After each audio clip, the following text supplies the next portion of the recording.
Team, how are we? Today, back with Mindset Monday, okay?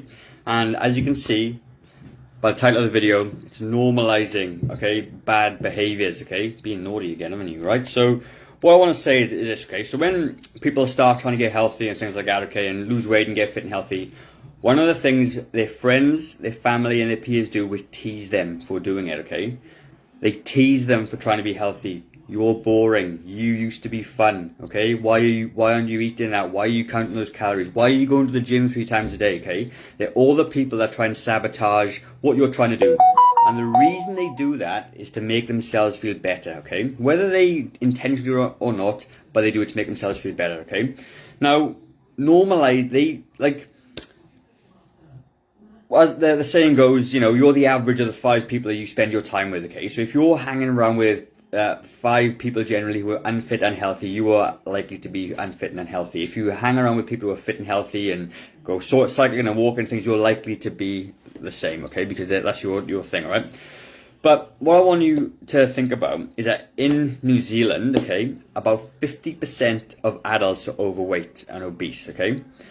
50%. That's half of the population that are unfit, unhealthy, and overweight. And the reason I pick on obesity is because if somebody is obese, they're generally not leading a healthy lifestyle, okay? And they're at risk of lifestyle-related diseases like diabetes and all other good stuff, right?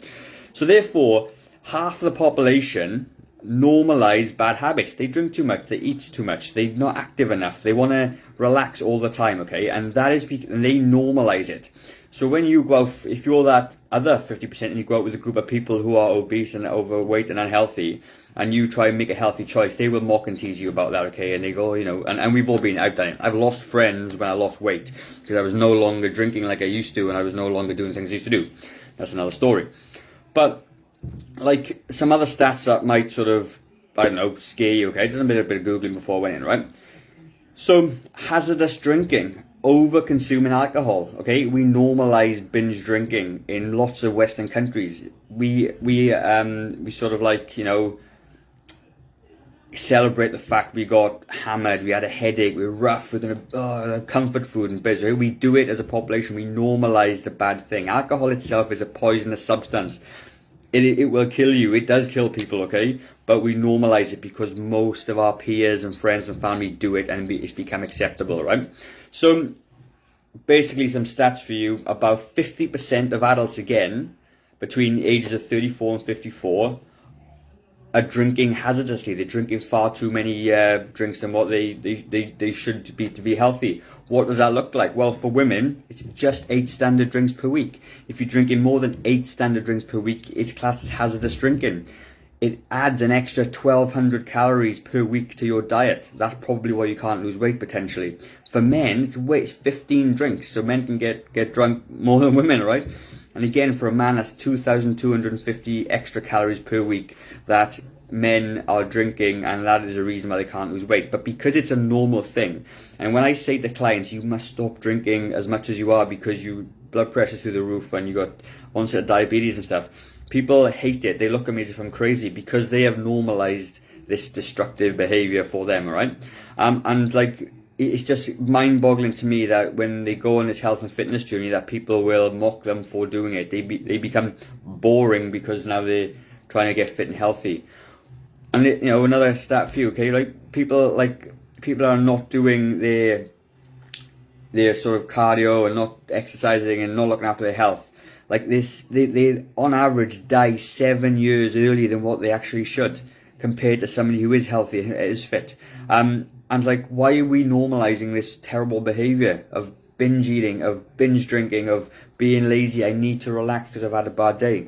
Now, I just listened to a really cool book from Mel Robbins. It's called 5, 4, 3, 2, 1, or the 5-second rule it's called, right?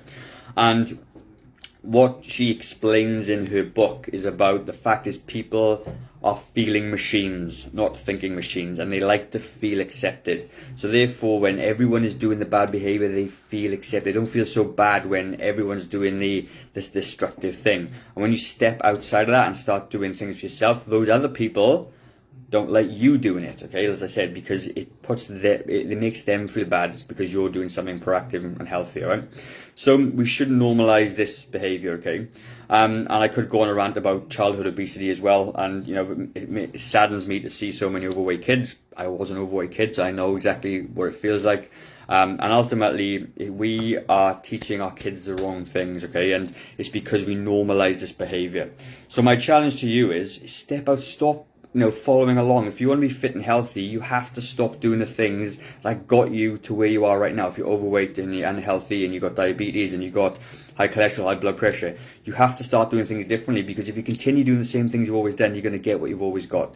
And you should never ever be put down or made fun of or teased because you're doing that healthy thing, all right? And if people are doing that, you need to have an honest conversation, cut them out of your circle. If you need to, you got to do this for yourself. That's exactly what I did. So that's it from me, okay? No, you should never be criticised for going to the gym, going for that extra walk, eating a bit less cake, drinking a bit less alcohol. You should never be criticised for that. Because those people are normalising destructive behaviour, and it's not good for you. That's it from me. Have a really good day, guys, and I will see you on tomorrow's live. Bye-bye.